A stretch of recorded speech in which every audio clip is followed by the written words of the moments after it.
ah, eu assisti aqui o Ateu Verde, né? E aí, ele tá falando que a culpa é sempre do Satanás, né?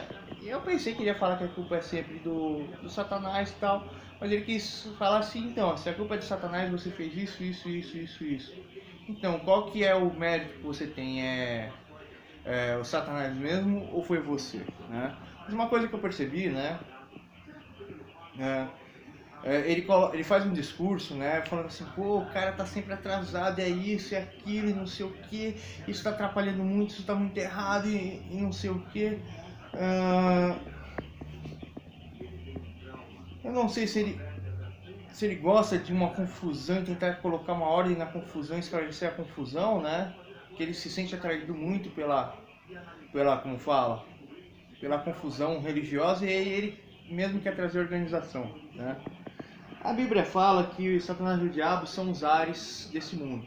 E também a Bíblia fala, a Bíblia também é um testemunho contra Satanás e o diabo, que representa um anjo que foi responsável por essa criação, e ele se encheu de ódio, ele se encheu de amargura, porque ele achava que ele merecia muito mais do que ele vivia, e aí ele, como fala, quis provar que ele estava certo. Porém, a partir do momento que ele quis provar que ele estava certo, ele percebeu que a única coisa que ele poderia fazer é o quê? É colocar um trono acima da criação, ou seja, tudo foi criado, tudo foi estabelecido, nada existia, o certo, o errado, todas as condições existenciais foi estabelecido por Deus. Ele queria destruir tudo isso e colocar o trono dele acima de toda a criação. E aí eu não sei se ele fez um ato de suicídio, né? Mas tudo leva a que ele quis cometer suicídio, porque ele soube que ele nunca poderia existir, e essa era a única verdade. Ele queria trazer essa verdade para nós.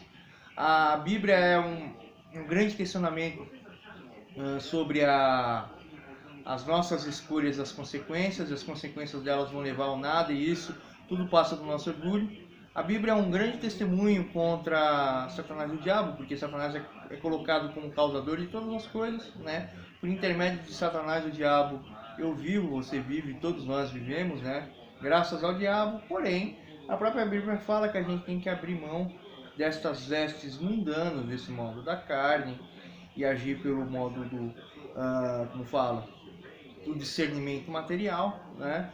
E aí, a gente realizando isso, a gente está se vestindo para uma nova veste, uma veste limpa, pura, aonde que a gente não vai ser mundano, onde a gente não vai julgar por motivos, por razões, a gente vai sempre, como fala, ser totalmente imparcial nas escolhas, né?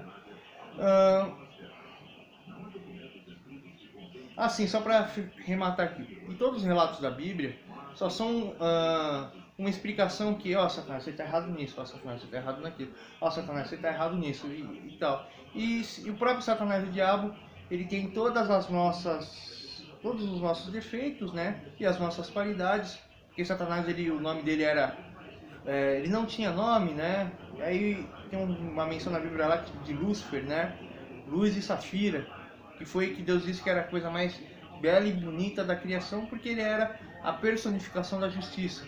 Porém, pelo fato dele ser extremamente justo, ele não tinha amor. Ele se tornou obcecado pela justiça e ele perdeu a capacidade de amar. E a Bíblia diz que a falta de amor é o grande mal da humanidade, é o grande mal de Satanás e do diabo, etc. E tal. Sobre o pastor, eu até gostei da explicação do Ateu Ver aqui, né, no seu nome dele. Ele falou que Satanás Diabo, esse pastor é muito ambicioso, né? E aí ele fez até um trocadilho, né? É um pastor muito ansioso que fica mostrando a ambição, muito ambicioso, fica mostrando a ambição para esses fiéis, né? E esses fiéis eles ficam obstinados por essa ambição, porque eles não têm nada, né? Então a solução lógica é isso. Eu me sinto extremamente chateado pela população brasileira não dar condição às pessoas a terem tudo na vida, né? Eu me sinto muito triste por isso. E aí cada pessoa não é um ser íntegro, é simplesmente uma pessoa em um sistema, em uma situação no seu sistema. Eu disse no começo do vídeo aqui sobre o sistema de coisas, né? A partir do momento que o ser humano não estava mais em perfeição e não tinha mais a ajuda de Deus, né, a gente começou a criar um sistema de coisas, que é a religião, que é a política, que é a religião, que é a política e que é o comércio. Essas três coisas são a base de nós, né? E isso se chama sistema iníquo de coisas, que se chama 666, que é o caminho largo. Eu tenho a minha posição, eu tenho a minha vida, eu tenho o meu discernimento, e isso é uma verdade absoluta. E a minha verdade não é reconhecer que eu sou um ser vivo, que tem uma vida, que vivo em uma sociedade que tem uma vida, e que existem situações que têm uma vida, e existem pessoas que têm uma vida, e eu preciso interpretar para tentar lidar, e muitas vezes quando eu tento interpretar e lidar uma situação, a única conclusão que eu vou alcançar é a morte. Porque vivemos em um sistema iníquo. Muito bom tá vivo e ter a oportunidade de estar aqui dialogando, né? Mas muitas vezes pode ser até tirado de mim, e é tirado de milhões de pessoas, a todos os minutos. E esse sistema iníquo de coisas, ele não é um sistema levando em consideração a coisa mais importante dos ensinamentos bíblicos, que está nas cartas de Provérbios, que é a explicação do apóstolo Paulo da vinda de Jesus Cristo, que é a razão de Jesus Cristo ter vindo para a Terra, que é tentar criar um sistema onde que os seres humanos não são idólatras a nada, que os seres humanos tenham a felicidade extrema, sejam a felicidade extrema, causem a felicidade extrema, e a felicidade é a solução de um objetivo.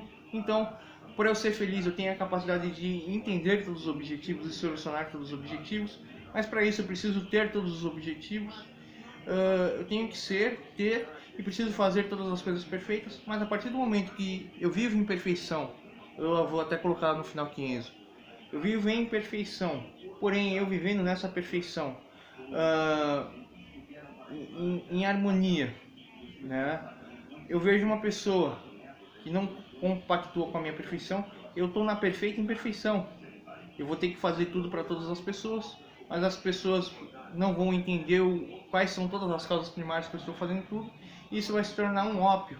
Jesus Cristo se tornou um ópio que primeiro trouxe calmaria, depois trouxe medo, trouxe desespero e depois trouxe a morte dele. São questões muito complexas, são questões intelectuais muito superiores do que a filosofia grega, são questões ideológicas sobre a inevitabilidade da existência. Porém, os religiosos destruíram a minha cultura e, infelizmente, mal doutrinaram os ateus, né? Então é isso daqui. E a teu ver, a partir do momento que você tenta procurar a podridão das pessoas, isso quer dizer o quê?